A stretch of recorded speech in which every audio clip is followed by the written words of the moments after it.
In this episode, we're taking you back to the very beginning of the Elephant in the Room podcast. We're bringing back our first ever episode, the one where we discovered the 12 behavioural biases with a few extras thrown in that are at play during an auction. And we're going to revisit some of the tricks that your mind plays with you throughout the entire auction process, as well as the ways auctioneers and agents, whether they know it or not, are exploiting our own behavioural biases along the way.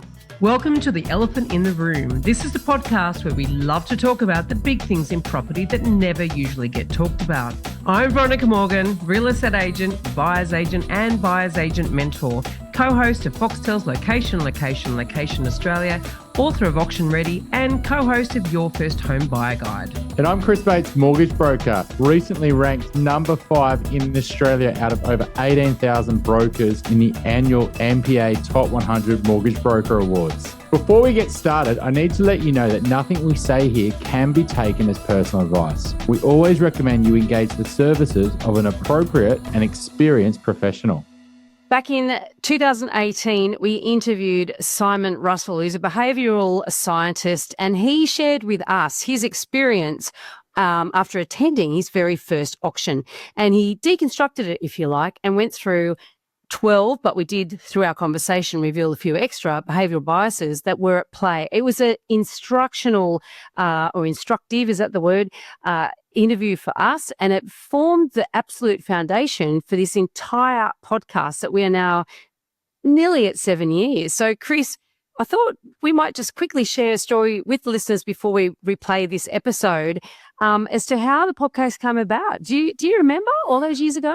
I do remember having, obviously we knew each other because I was a broker, you're a buyer's agent, and I remember us having lunch and we're having some Thai, and we were, all of a sudden they said, you said I'm passionate, I want to do a podcast. And I said, I want to do a podcast too. And I don't even think we got the Elephant name at the start. I feel like we interviewed Simon first, correct me if I'm wrong. And 7 years ago was a long time. Was it 6.5, I guess? 2018, May 2018 was our first episode. Had no kids. Beginning. I wasn't married. And the business was very different then. And so, a lot's changed in your world. I mean, do you remember how we even come up with the Elephant name? I remember it was a time we sat in your office in Balmain and we were debating, really what's the crux of what we want to talk about. And it was all the things that people didn't talk about. And I think that's where we ended up on the name, The Elephant in the Room. So the elephant is a metaphor for our unconscious mind, and our conscious mind is the rider on that elephant. And so the rider is really might think they're in control, but if that big elephant decides they're going to go left and the rider wants to go right, guess what, fellows?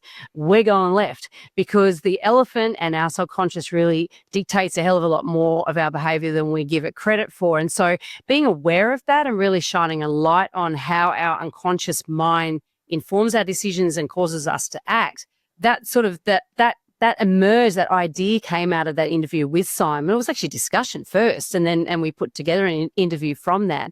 And then that formed the basis of really talking about the things that influence the property market, macro right down to micro, talking about the things that people generally don't talk about in the property market. That's the elephant in the room. So it's a bit of a play on words in a number of different ways, but that was, and I remember we got really excited. That's when the idea of the Dumbo came up, and we were laughing, thinking we're going to have a bit of fun with this, which we have. And as you said, nearly 7 years later, I've learned so much. And in fact, my whole interest on behavioural biases and human psychology has really blossomed, and I've continued, and I'm sure you have as well, researching that and reading about that whole area as well. So it's been great for me and for my business.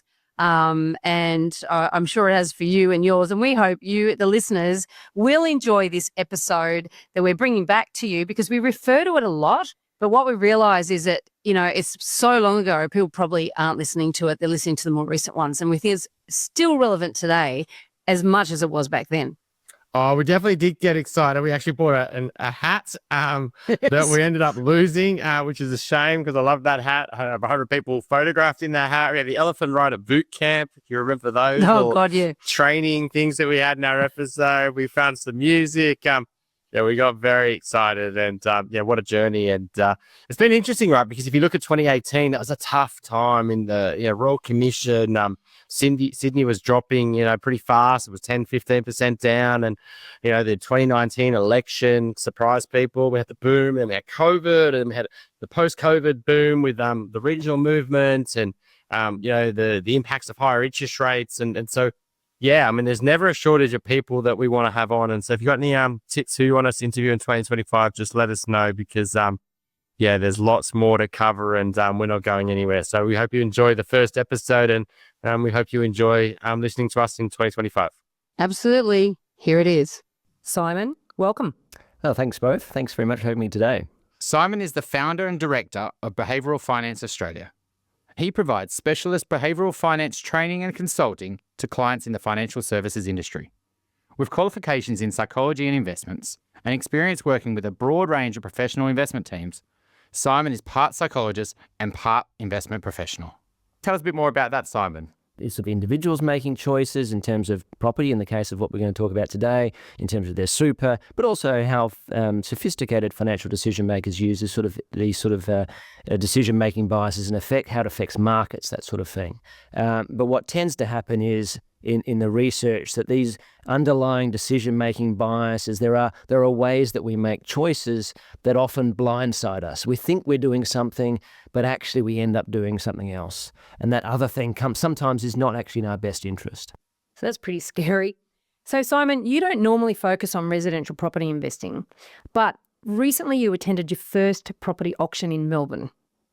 Now, I'm really interested to hear all about what you observed.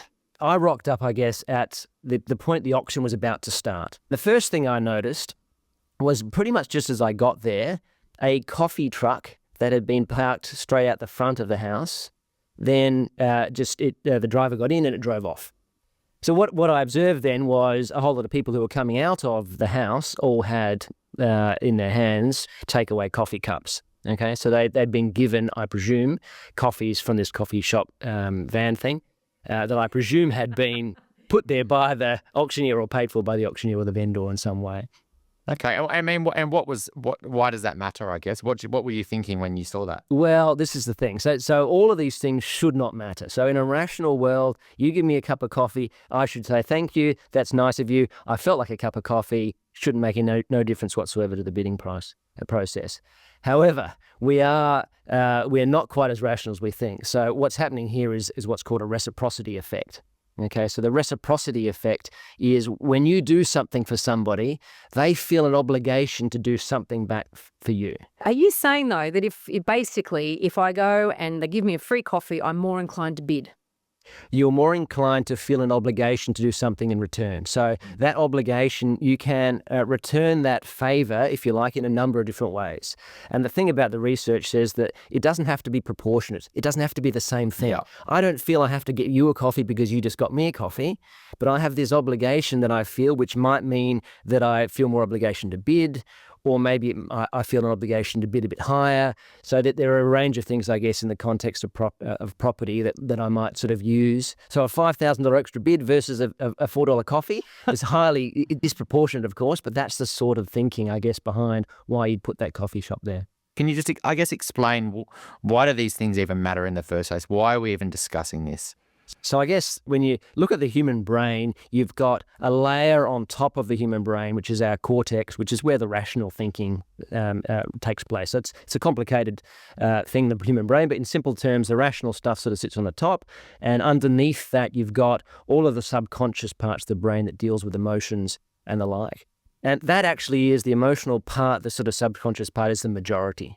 So you look at the human brain, most of it is happening at subconscious levels, and the links from those subconscious levels back up into the rational part are quite strong. So the subconscious part is really influencing the rational part, whereas the links from the rational part down into the subconscious part are much weaker.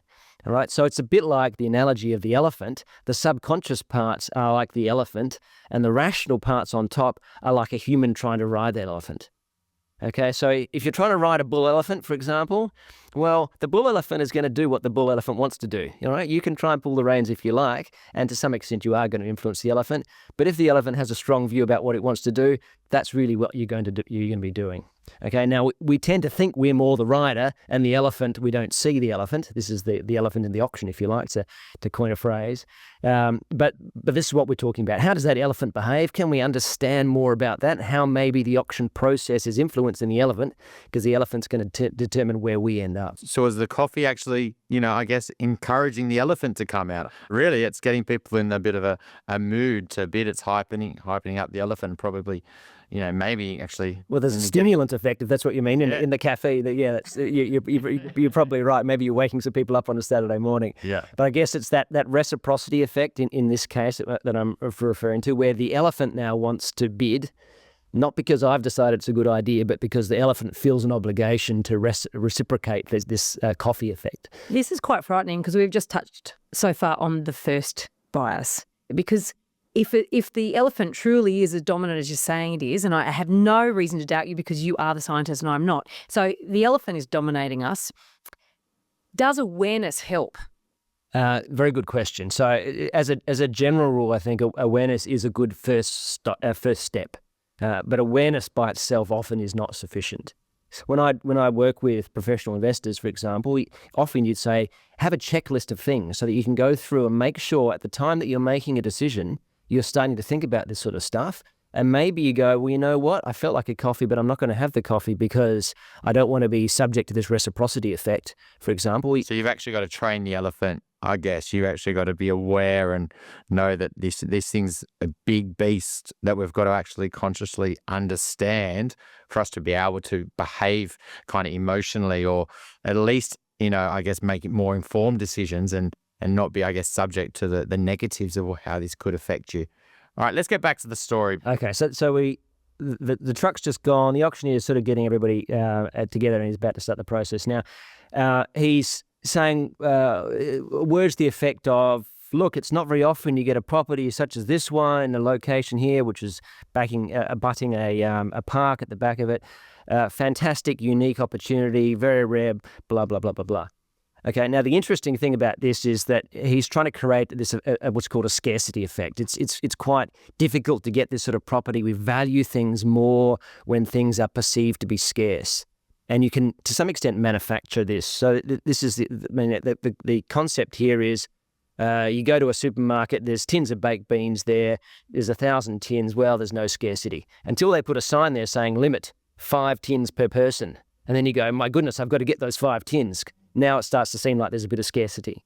So how can you manufacture scarcity? Now, he was doing it by trying to make sure that we understood that this was a unique opportunity. By very virtue of being at an auction on site, there is only one property available for auction then and there anyway. So that in itself is scarcity. However, how's the difference, do you think? You didn't go to an auction that was in rooms. When you go in rooms, there's a list. It could be up to 10 properties being auctioned in a night, for argument's sake, versus the one on site. Do you think that would play out any differently?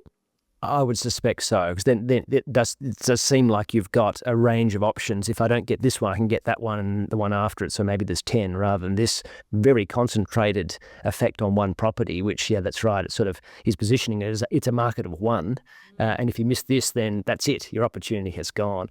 But interestingly, he used this sort of concept a couple of times during the auction. I think it's embedded in the auction process to some extent. So, for example, you're bidding and the property isn't even on the market. All right, so there's this scarcity. Well, you can bid if you like, but you can't have it. Right, so it's not available. And then he's also, as we get further through the auction, sort of saying, all right, first, second, third, all right, time's running out. Suddenly there's all this urgency about my opportunities are going. So there's a few instances where this whole idea of it's scarce, it's running out, other people might want it, I might be lost. That sense of urgency, I've seen that time and time again. And auctioneers, they don't want to call it on the market. Now, there's this terminology that a lot of buyers expect to hear. Okay, we've hit the reserve, we're on the market now. Now it's for keeps, go for it, guys. And auctioneers, they resist that because the reality is they're trying to create the idea that it's actually going to be sold at any price. And I love watching auctions, particularly when I'm not bidding, because you can see it in the auctioneer's demeanour. I can see it in their body language, just in the whole presence with them when they've hit reserve versus when they're bluffing. But that's because I observe so many of them, and you can see it's a very clear strategy in order to create this sense of scarcity. And I guess, when we look at the property market, the negative of scarcity is we become impatient. and we want to make sure that we get it because we don't think there's going to be another opportunity kind of coming up. But generally, having a bias towards something that's scarce is generally a good decision-making rule. So a lot of these things have evolved over millions of years, and if something's scarce, try and find it. It's probably valuable. I mean, that's generally good. But unfortunately, with some of these biases, if they're used and manipulated and sometimes apply out of context, then they can have negative implications. In real estate terms, scarcity is something that we look for, certainly from an investment point of view. You know, you actually want a property that is scarce because that's more likely to be a good capital growth performer. So, you know, there's certain value in that. But the idea, I think in the last, say, 5 years, we've seen a boom in both Sydney and Melbourne, and that's when you've seen FOMO kick in big time. I mean, that's really what this is about, isn't it? This is the idea of I don't want to miss out on the bandwagon that everybody else is on. And I think when you've got that heightened sense of keeping up with the Joneses, or the idea that I'm missing out on something that everyone else is getting, then that's going to create an artificial sense of scarcity, right? Yeah, and that's the problem, I think, where it's artificial, where it's manufactured, where it's not actually real scarcity. And that's where some of these sort of psychology studies can artificially manipulate people to perceive scarcity. And that's when you start to see this bias coming out. So we've got the first one down there, which was, reciprocity. And then we had, the second one. Trouble saying that? Yeah, that's a very difficult word. 16 syllables in that one. Reciprocity. But then the next one is scarcity. And so what's the next one you kind of you noticed at the auction playing out? Yeah, so bear in mind I'm still pretty early stage of this auction. He's just sort of introduced it to this stage, and the next one really is trying to get the bidding going. And what he then said was, who will get us going? Sort of the drill, yada yada yada. By the way, properties in this area often going for $2 million. Now, he didn't make reference to a particular property that might go for $2 million. He didn't say this property should be worth $2 million. He didn't tell you what the rental. He didn't give any sort of basis for where this $2 million numbers come from. Okay, but the fact that he's thrown in the number $2 million into the context of the auction creates what's called an anchor. Do you think that was a hint? I think it was a deliberate ploy. I think he did it very, very well. So he knows the power of anchors. So just to give some context, so an anchor is a number that is going to draw our expectations and draw our estimates towards it.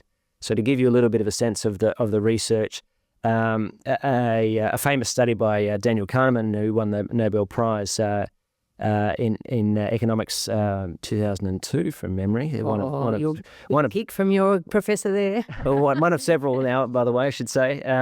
But one of the studies that he's reported is a study where they spin a pinwheel.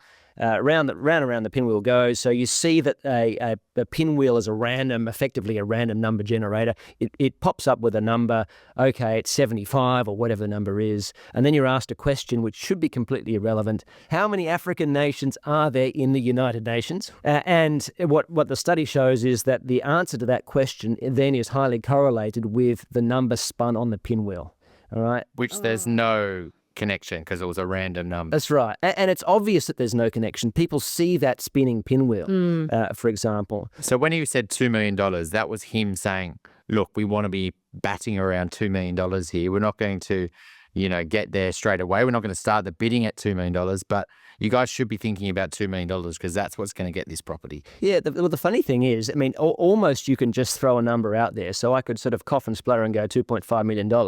And then you've heard me say $2.5 million. That's likely to impact the way you then make decisions. Because some of these studies, if it's a pinwheel, if it's repeating the last 3 digits of your phone number or your social security number, all these sort of things are not really contextually relevant at all. But he's found a neat way to introduce it into the conversation so it's going to play a role, which is clever because if he doesn't do that, then we're all going to come to this auction with our own anchors.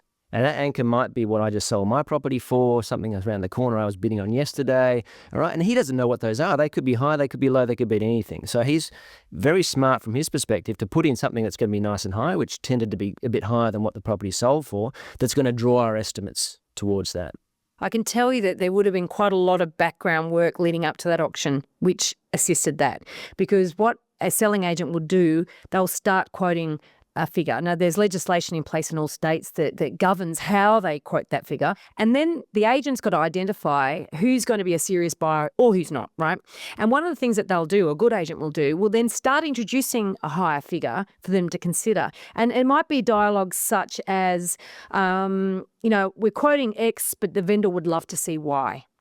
Or we're quoting, or the price guide is X, but nobody is yet talking Y. But they've entered Y into the conversation, despite the fact that they're continuing to quote X. And so then the buyers go along to the auction, and probably what's been mentioned there is Y, or maybe even a tad higher than Y, all designed to ratchet buyers' expectations up. What are some ways to, I guess, see these anchors and then actually deal with them and actually say, well, these are just anchors getting thrown at us. How could we actually try to win that battle, I guess? Yeah, I mean, I think the first thing to realise is that they have a really strong impact on you. So I've had groups where I have deliberately manipulated the situation. So I've had half of people, I'll give them a high anchor, half the people I'll give them a low anchor, and then I'll ask them an estimate of something.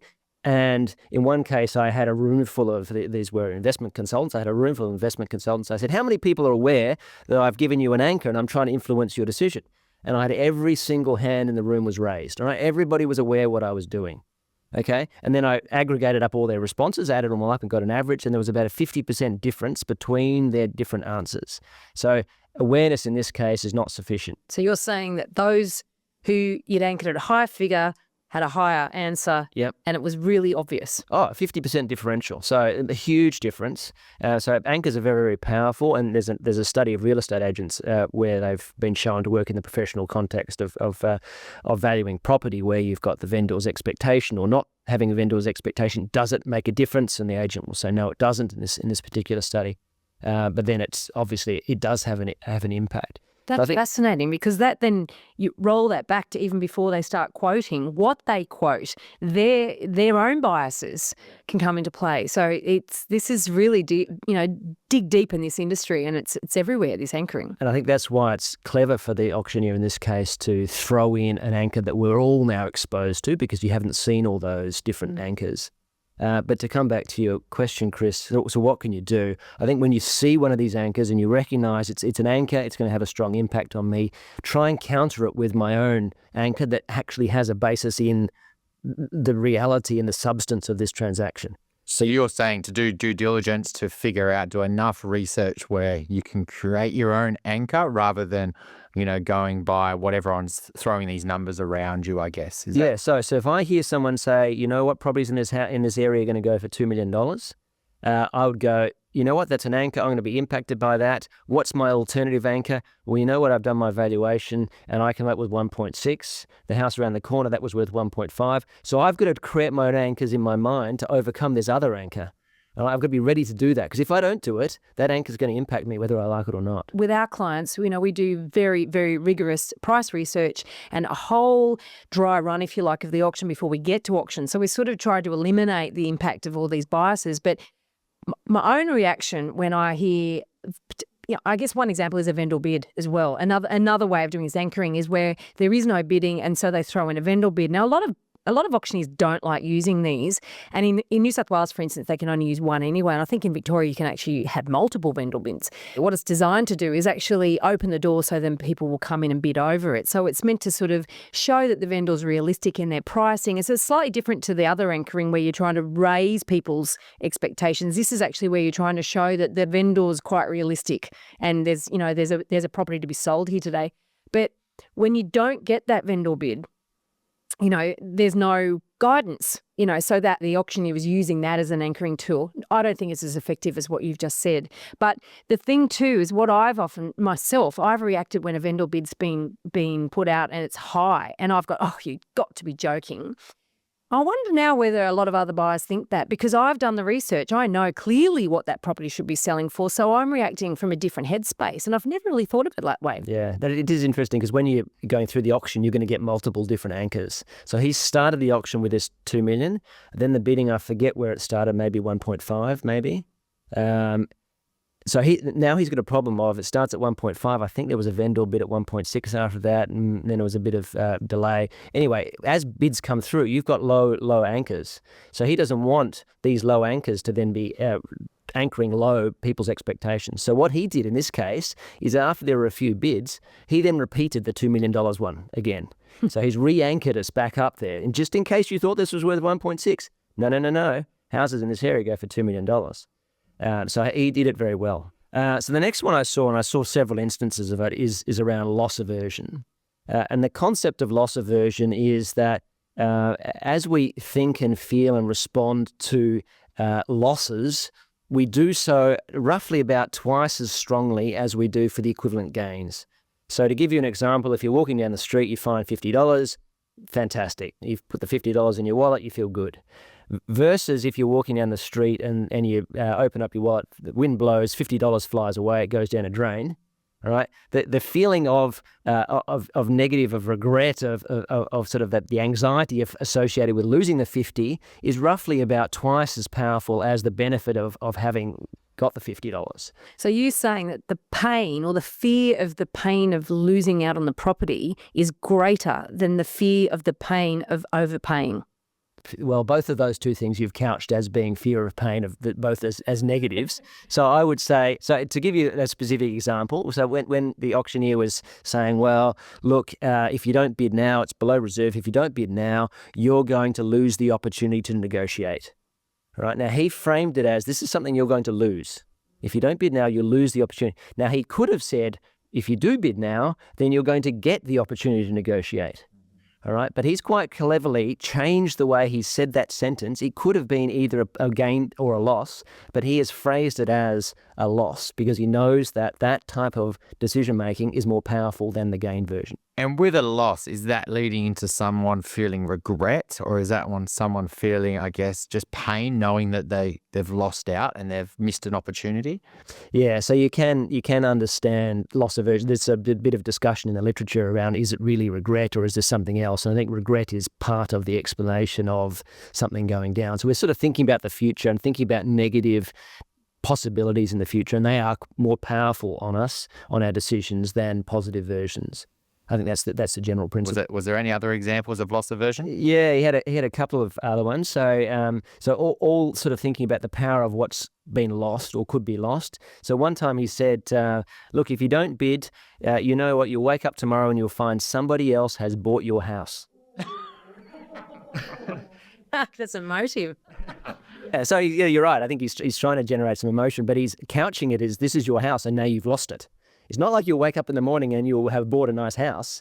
You didn't say that. He said, no, you've woken up and someone else is living in your house. They bought it today. Yeah, I mean, I guess it's how much are people invested in this already, and they've already, gone through the whole, there's some people have already decided what furniture they're going to get for the house and they haven't even bought the house yet. So, I mean, the fear of losing that, I mean, are we our own worst enemy in terms of investing so much into this getting this decision right that we can't afford to lose it? Yeah, that's right. And it touches on sort of this consistency and sunk cost effect, which we'll get to in a second. But I think you're right. Broadly, it is around all this energy that we might lose. What are the downsides? So he's and thinking about how as an auctioneer can I create these negative versions of the world that are going to influence people.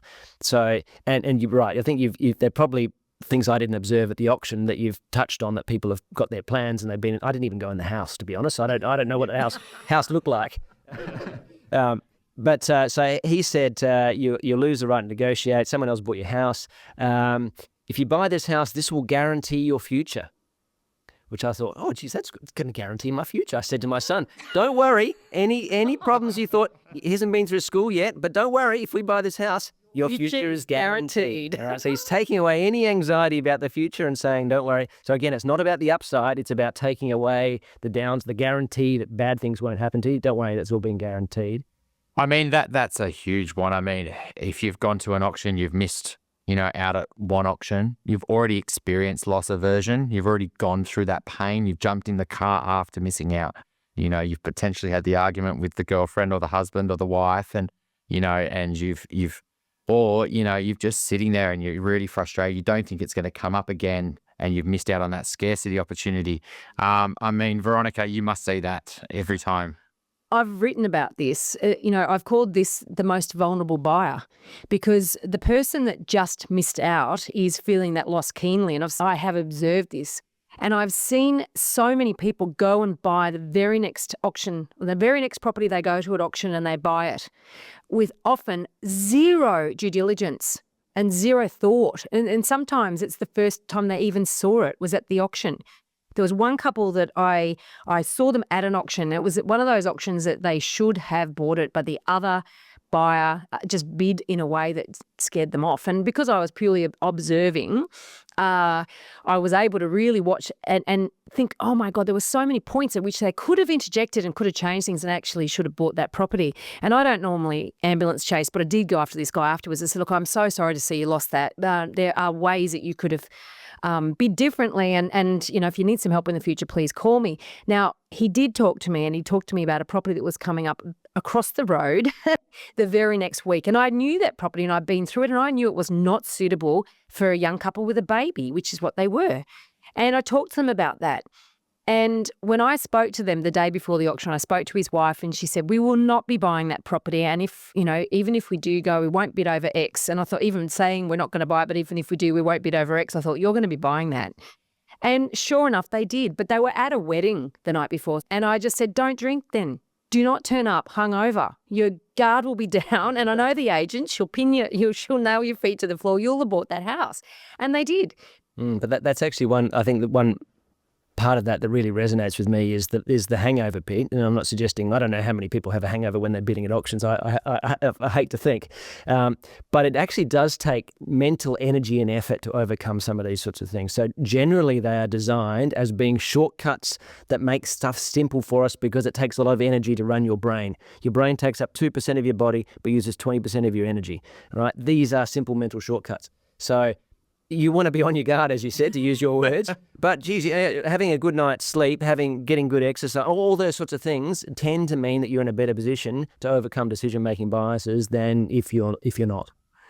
I mean, one thing that fascinated me when you're talking about there, Veronica, in terms of doing no due diligence, and as a broker, I talk clients through that decision. And sometimes clients saying, well, I don't really want to do the building and pest inspection because it's $500. And I'm like, no, definitely do the building and pest inspection because it's $500 to potentially save you hundreds of thousands of dollars through making a wrong decision.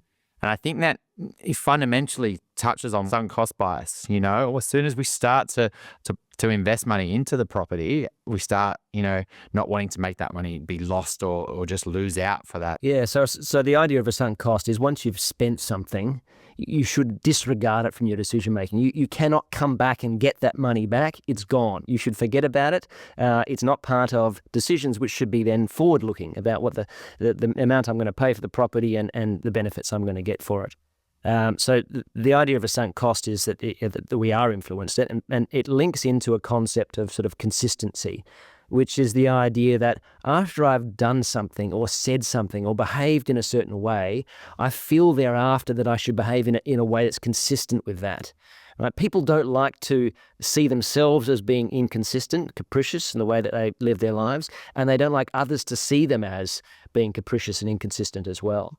So there's a whole bunch of sort of consistency effects in an auction process itself. And the key one, of course, is bidding. So after I've just bid $1.5 million, I've expressed my interest in buying this property to then not go on and buy the property thereafter, for example, is an inconsistent act. I've just told you that I'm interested, and now, look, I'm not. I'm pulling out. And that's obviously auctions are designed to enhance that effect. And so when you talk about we want to keep on behaving like we have been behaving, is that because of a social pressure? Is that because of we want to just keep on, we don't want to be telling all our friends we've got this amazing house that we want to buy on Saturday and we're all excited and, we're going to, can't wait to buy it. And, you're sending pictures to all your friends. The last thing you want to do is get on the Thursday or the Friday and go, you know what, we've changed our mind. And so, how do you think that social pressure and, affects this? And did you notice that on the day? Well, when you look at so taking the research first, so there are different levels of the strength of this consistency effect. So if I've just thought something, then, well, it's quite easy for me to get out of that because I haven't told anyone, did I really think it or was I thinking about that? And there's all these excuses we can tell ourselves, right? Versus if I've actually written something down, now it's there in black and white, right? I haven't shared with anyone now, but I can't deny that I thought it because I've written it down. Versus if I've then shared that with somebody else. Gosh, now it's harder for me to get out of it because I've just told someone and they're going to hold me accountable for it potentially. So there are all these sort of different cascades. And if I've acted on it as well, if I've just bought your pest report, for example, how silly do I now look that I've just wasted my $500 or what? Geez, now I really have to act to make it sure I didn't waste my money because that would make me look silly, for example. So yes, I think it does link into the social aspects. It's why they have like weight loss clubs and stuff like that too, isn't it? It's basically making people accountable. You've said you're going to do something, or a fitness club, you said you're going to do it. Now it's out there public. You have to follow through on what you've said you're going to do. So the auction is an interesting forum for that sort of it's self-applied pressure, isn't it? Yeah, I mean, you can use this stuff positively as well. So you'll see sometimes where people want to behave in a certain way. Hey, I want to save, I want to join the health club or whatever. Well, let me set up a system that's going to force me to do it. Because if I don't join the health club, I'm going to have a system that's going to make a donation to a political party that I don't like, for example. So I don't want to behave in a way that's sort of that's going to create that. So how am I create a sort of a consistency effect that's going to help me to act in that way in the future? So somebody who studied this might do that, but most of us wouldn't even, consider such an interesting mechanism to get us to behave in a way that actually helps us. Yeah, but that's the power of this sort of stuff. It's when you rock up to the auction, there are things in your past that are impacting the way you're going to behave in the future that you might think aren't. So it's a sort of a rich ecosystem, I guess, of our decision making that we need to be aware of. Yeah, I mean, the one thing that I always notice in markets and investing and in life generally, we're kind of sheep as humans, and we just follow the crowd. And if everyone else is doing it, then we don't need to do our own due diligence. If everyone else is buying a property, we should buy a property. Well, interesting because it's you say we're like sheep, but you know what? I'm not a sheep. Are you a sheep? I mean, none of us feels like individually we are sheep, right? It's somewhat of an insulting term to say someone's a sheep, but I mean, collectively, that's, I guess, what the research shows is that we do tend to be influenced quite heavily by other people, but it doesn't feel that way to us. Okay, now in the case of property, there's a whole lot that you see at an auction. I mean, I'm standing there with 50 other people, so suddenly there's a whole lot of social influence. And we're talking offline about the fact that most people don't like public speaking, and yet we're putting someone in a situation where they have to speak in front of a whole crowd of strangers and do something that might make them seem pretty silly if they bid too much, for example, or did they pull out when they should have done something else. So there's quite an aspect of social pressure at the auction itself. But I think perhaps what you're alluding to is that generally speaking, what's the value of property generally? Well, it's based on a comparison of what other properties have sold for, which is pretty much what people agree. So fundamentally, it is all sort of social driven, isn't it? So there's so much in this bit. I mean, it's keeping up with the Joneses is one aspect here, but also I've actually been at auctions and I've heard people say things that fits into this, right? So I've actually heard people say, well, it must be worth that because that guy over there just bid it. And I'm like, well, what on earth makes you think they've got any clearer idea on what the property's worth than you do? I mean, that's just nuts. And another thing I've heard people say at auction is, well, they must have done a building and pest inspection, so I don't need to. And you just think, wow, imagine putting that much faith into whether they have or haven't. They could be thinking the same thing as you for starters. But if they did do it, have they read it? Have they spoken to the inspector? Have they actually understood it anyway? Or have they then brought in another bias that actually caused them to disrespect or disregard the what the report said because they thought, well, it doesn't matter, property's going to go up anyway, and it doesn't really matter if it's got massive rising damp problems. And so there's this idea at play that you are about to part with millions of dollars in some cases, even if it's just hundreds of thousands. It's a lot of money. And yet you are just going to abdicate responsibility for due diligence because you're going to believe that somebody else has actually done theirs, and you're riding on the back of that. And these people aren't even people you know; they're complete strangers. Yeah, I mean, I guess it's one thing that kind of makes me laugh is that people will spend weeks and months getting excited about a holiday and booking the cheapest flight and researching the hotel to the nth degree, reading 100 reviews and, doing everything they possibly can to make this holiday the most amazing experience. But when they come to their property decision, they speak to the guy at the pub, their friend's friend, or etc., and they rush it and they want to make that decision extremely fast just to get it done. Well, I saw a few instances of it. So when the auctioneer, I think in the case I went to, was very clever in using some of this sort of stuff to his advantage or trying to overcome it where it was working perhaps against his advantage. So, for example, we got to a point where I think we had an opening bid of 1.5, then a vendor bid of 1.6, and then it was all quiet. All right, so the problem the auctioneer's got at this point is that the social influence is working against him. All right, there's 50 people here, nobody's bidding. Wow, it seems like everyone thinks this property isn't worth buying. All right, that's what the social influence would say. So he has to overcome that in this case. So he did, I thought, quite a clever trick. He was there, by way of context, he had about, I don't know, maybe 3 or so assistants who were helping him on the day. And so he's countering this idea that we've all decided that the property isn't worth buying with the idea that actually, you know what, the bidding is not reflective of what everybody thinks. And he did that by saying, look, if nobody bids here, well, we still know the property's worth a lot because I know that, Bob knows that, Sue knows that, Mary knows that. And he sort of listed off all the people. Hey, look, no, there's social influence saying here that the property's worth a lot. It's just not reflected in the bids. So he sort of had to try and overcome it. And that I think was a good case of what can you do against when this stuff is not working with you. And he did it very, very well. And he had a couple of other cases as well where he's tried to use social influence. And he did it in sort of an off-the-cuff way in a couple of cases. One, he said, oh, look, after you've won the auction, you can go down to the local pub and you can celebrate with your mates, for example. So he's creating, I guess, that image in our heads of the social sort of benefit of my mates congratulating me about my wise purchase. But he also did other things that were quite subtle. So when they were down to a couple of bidders and he was looking at one of the bidders going, well, do you want another 5,000? Do you want another 5,000? So he's looking at this person, he's smiling and nodding at the same time. So, I mean, this links into, we've got these things called mirror neurons. So when we see somebody doing something, it's almost as if we are doing it ourselves. This is how we learn as a social animal. We have these mirror neurons that mean when I see someone smiling and nodding, I sort of am inside smiling and nodding as well. So he's almost greasing the wheels for me to smile and nod at his $5,000 suggestion by smiling and nodding at me. So he did it very, very well.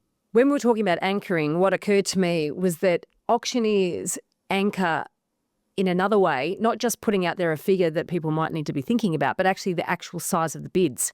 So early on in the auction, they'll be saying, right, well, I think the next bid should be $50,000. And so, and I've watched people and, oh, okay, then there's 50. I mean, it's like there's no rule that says you have to bid 50. You could bid 63.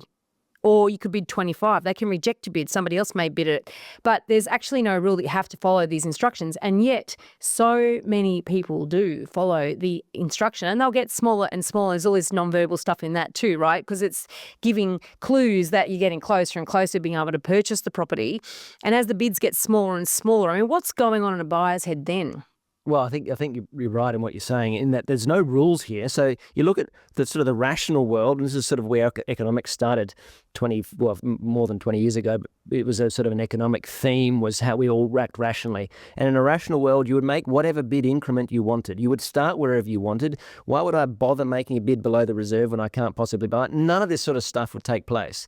All right. So in an uncertain world where there aren't defined rules, there aren't defined bid increments or valuations, that sort of stuff, then we do look for simple shortcuts, ways of cutting through that complexity. And what other people do, what other people say, what the suggestions put to me, all these things are powerful influences in how I'm going to respond. So yes, we're going to be influenced by all those sorts of suggestions, and really it takes a lot of mental effort to overcome them in many cases and say, you know what, I'm not going to put another $50,000 on. I think $27,451.27 is my limit, and I'm going to stick to it, or whatever it is.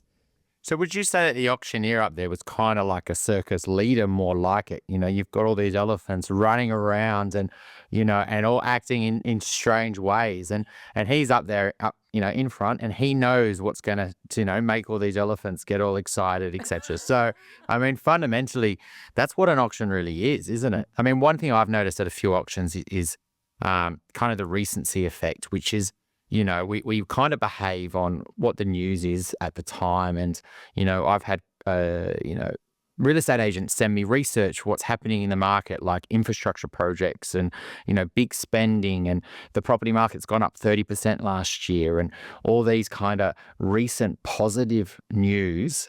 Do you think that plays out, and did you actually notice any of that on the day? Well, in one case, so generally I would say yes. We tend to, when you look at the research, we tend to be influenced by what is vivid, what is imaginable, what is tangible, and our recent experiences tend to be all those things. I can understand and experience, and I can remember what's happened in the last 5 years, versus, you know what, I don't remember living through the Great Depression in the 1920s. Do you? I don't know how old you are, but you don't look like you're old enough to remember that one. So yes, I can read about it, of course. Yes, I can see it in the data stream if I go back far enough, but it's not going to influence me nearly as much as the most recent experience. Now, in the case of the auction I attended, the auctioneer did make a reference to this sort of recency effect. I mean, he said at one point, this property will go up. And there was a bit of a pause, and I thought, oh, geez, I mean, if he's going to write a written guarantee, I'm happy to buy this property. I'll sell it back to him in 10 years if it's gone down. But then he caveated and said, this property will go up based on other properties, recent experience of other properties in this area.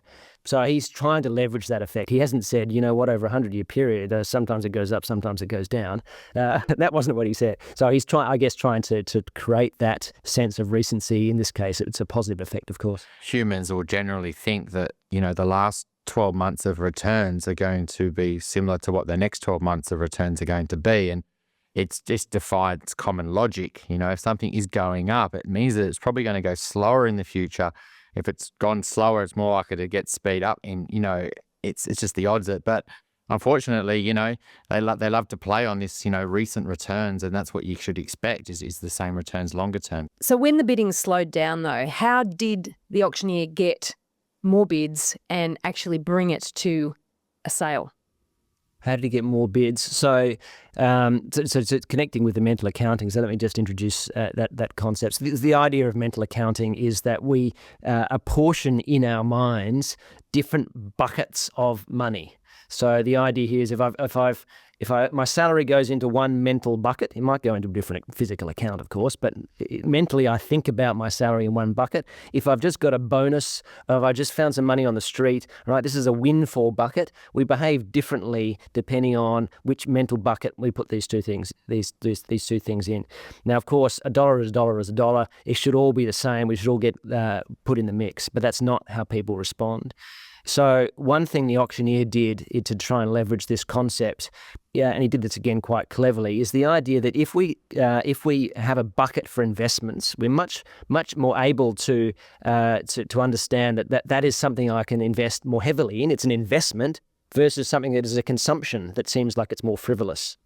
So if I'm buying a bottle of wine, I'm going to put it in my cellar for a while, you know what, that's an investment. Versus if I buy a bottle of wine to drink, well, you know what, that's a consumption. So I'm not going to spend so much on that one. Of course, the one in my cellar, I'm eventually going to drink it probably. So it's really, so it's all sort of how we create these buckets in our own mind. Now, he used it in the auction by saying, by couching the purchase in terms of an investment. Now, I don't know people in the auction whether they were there to purchase that as an investment property versus as owner-occupier. But by couching it in terms of an investment, even if I am planning to live in it, he's trying to leverage that bucket which we have more willingness to spend. People often assume that investors are going to be more careful when they bid for a property than an owner-occupier, but this might even lend itself to an owner-occupier not being or being more careful than an investor because they're not seeing it as being as sensible, or they're worried about the emotion playing a part, and that concern about emotion might cause them to be more cautious.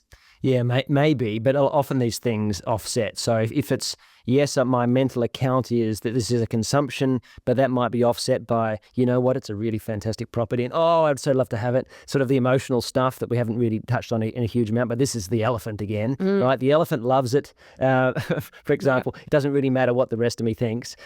So what we've gone through, I guess, today is sort of 6 or 7 of the big things, and we really need to be careful, I guess, is where those 6 or 7 things point in the same direction.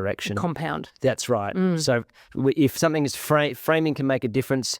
If it's framed as a loss, it makes a more of a difference. So this is, I guess, perhaps where the checklist comes in. If all the things are pointing in the same direction, that's when the alarms and the bells should start ringing. Versus if sometimes they offset each other, then maybe it doesn't matter so much. Yeah, I mean, one thing I always notice with the property markets is people get into the debate around property versus shares, right? And why would you buy a property when it's paying a 3% yield and, you got to pay $1.2 million for it? It's just not a good investment, etc. One of the things that does affect the property market compared to the share market is that people are actually buying it for a lifestyle and people are actually putting a value on that. So their mental accounting, they've already made $1 million in property, so they're willing to put another $1 million into property to make another $1 million. But even in that case, so there's a couple of other biases there. One is if I've just made $1 million in my last property, okay, so here is this mental account of windfall gains that I'm now more willing to spend, for example, but also the affect or the emotional content then. How good do I feel that I just made $1 million on my property that I just sold? I'm feeling awesome. All right. And when I'm feeling awesome, I'm more likely to go spending on things and having a good time versus the compounding effect of I just made a loss on this. Am I going to go out and be aggressive and buy the next thing? Well, no, I'm not. I'm trying to do the opposite. So really, in the past 5 years of boom in Sydney and Melbourne, I mean, we've seen that to great effect. So people who may have sold and got a lot more than they expected, then go out and bid with, over exuberance or overconfidence because of this sort of mental accounting idea. Oh, I've got an extra $300,000 that I can blow, really, because I didn't expect to get it in the first place. But I think I observe, and tell me if this is right or wrong, Simon, I observe the ways in which people bid and I think to myself, they've forgotten. So say for argument's sake, the bidding's up to, say, $800,000 and the auctioneer is encouraging them to bid another $500. It's a small increment. And it's almost like I think they've compartmentalised and they said, right, $800,000 doesn't exist anymore. I'm only bidding $500. And I know the auctioneers try to get them thinking that way because they say, what's another $1,000 or what's another $500? And I keep thinking to myself, add it to what you've already bid. But Yeah. but it does seem to be that bidders respond to that. Would you say that you saw that in effect? And certainly, if people are compartmentalising these amounts and only focusing on the small incremental amount, and the rest is maybe seen as a sunk cost or it's part of this whole consistency effect, then yeah, it becomes easier, doesn't it, for $500 extra? I mean, when we're talking about mental accounting there, is that potentially leading to something, Veronica, I should just mention there, is overconfidence? When people talk about overconfidence and when psychologists define overconfidence, they're sometimes thinking about different things. So one of it is this sort of better than average driver effect. And you ask people if they think they're better than average, yeah, 80% of people feel that they're better than average drivers. There's a whole lot of things that could happen here. I think I know what's going to happen, and I'm pretty confident that that thing is going to happen, whereas actually there's a whole range of things happen and we get surprised more often than we think. So that could be, I think the property is going to go up 20% next year. We tend to be too precise versus what often is called over-optimism, which is just being too positive. I mean, that's a really good point there. It's over-positive versus overconfidence. And, that's a bit of a learning there for me, actually, because what I thought was overconfidence was actually just people being overly positive. And so, the overconfidence is probably the overconfident investor. You've done all right. You bought a couple of properties. And I noticed that a lot with a few investors for the first time just recently is that they've bought an investment property and because the whole market's gone up, they've become overconfident in their ability to be a better investor. And really, I think what they really need to understand is that it wasn't that they made an amazing investment decision and that they're an amazing investor. It's just because the market's moved and then they've been on the wave. And so, and then they're overly positive for that property in the longer term because it's done well in the short term. So, I mean, that's a really, really clever way of looking at it. And that's marvelous. Yeah, part of that, I guess, is how we receive and respond to feedback. And we don't do it very well. So that's how we should learn. Now, the situation you described, I bought a property, it went up, I made a mozza, I'm an awesome investor. That's sort of the conclusions that you draw. Versus when the opposite happens, we don't come to the reverse conclusion. I bought a property, it went down, I lost money. Is that because I'm a really terrible investor? Oh no, you know what, I was just a bit unlucky and this happened and the council approval didn't come through or whatever it is. Right? There's a whole bunch of things that will get in the way of me learning from that experience. So we tend to systematically learn the good stuff and avoid the bad stuff, which just continues to make us more and more overconfident. I often meet people who did really well on their first property and they didn't actually know why or how they did well. It was an accident. And then they think that they're going to replicate that success. And of course, they don't know what they were doing. So they think they know what they're doing, but they don't. Yeah, I think that's, unfortunately, a lot of clients will come to me and they've already got a few properties. And, before we start thinking about going forward, we always got to think, well, what do we actually own now? Have we actually got quality assets? And, what I'm always noticing is a big bias towards not selling or not thinking that a property that's maybe not performing very well is going to turn around and become an amazing performer. Sunk cost. Yeah. And I think with investing, there's a definite bias there where we hold on to the properties because we don't want to lose, and we hold on to the properties that aren't going to ever go up because there's just fundamentally something flawed with them. And then we sometimes sell the best properties because, we want to cash in and feel good that we've made money. So, what bias is that? Well, it's called the disposition effect, but it's grounded in loss aversion. So I don't want to sell something that's gone down because that crystallizes a loss. It doesn't feel like a loss until I've sold it. So I haven't really made a loss. It's still sitting there. Oh no, it's only a paper loss. It might come back up. All right, so I hold on to that thing. And this is where you observe in share investors as well, versus the one that's gone up. Geez, when I crystallize this, I've made a mozza again. And so I feel good. I've made a profit. I can tell my mates about how successful I've been. And so we tend to sell the stuff that's gone up and hold the stuff that's gone down. And that, in the context of share investing, where you can measure this stuff perhaps more precisely over large scales than you can with property investing, it's called the disposition effect. But you see it in property investing, I guess, because when markets go down, volumes dry up. People don't want to sell at a loss. So you still see the same sort of dynamic. So thank you, Simon, for sharing everything today. And I always like to, ask people, where can we do further learning? What more can we learn? And, a great way to learn is via books. And I believe that you've just written your second one. Can you tell us a bit more about that? Oh, you've come to the right place. Yes, I have written a second one. It's called Cyborg, How to Optimally Integrate Human and Machine Investment Decision Making. It's a bit of a mouthful, but really the idea is, how do you take the things that machines and AI and machine intelligence, machine learning is good at, and combine it with the stuff that humans are good at, and create combinations of humans and machines? And without giving it away, can humans and machines work together to get a better outcome? Or should we be fearful of the machines? So really it's about working out what the flaws are in our decisions, and this is the sort of stuff we've covered today, versus machines, and they're good at some stuff but not so good at others. And the combination, I guess, again, it's saying to people, you shouldn't be fearful of machines, because really if you just combine with them, you can do better than machines anyway. So it's the optimal solution long term is the man with the machine. Or even sometimes a woman with the machine. Yeah. You mean mankind, you don't mean humankind. Actually, there's a chunk in there about sort of diversity and how you can combine teams of people with machines, sort of cyborg teams as well. But that's it, effectively, bringing people and machines together to do better than one by itself. Well, I'm going to read it, and thank you for my copy. We will put the link on the website in the show notes so that you can also buy the book. Don't stop at one.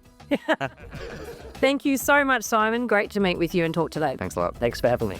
If you have a question that you'd like us to answer in an upcoming Q&A episode, you can send us a voicemail or written question via the website, theelephantintheroom.com.au, or you can email us directly at questions@theelephantintheroom.com.au. If you like what you're hearing, please share this episode with others you feel would benefit. And while you're at it, why not leave us an iTunes review? 5 stars would be great. I know that sounds a bit cringy, but we have it on good authority that every review helps make it easier for other people to find out about us and hear what our amazing guests have to say.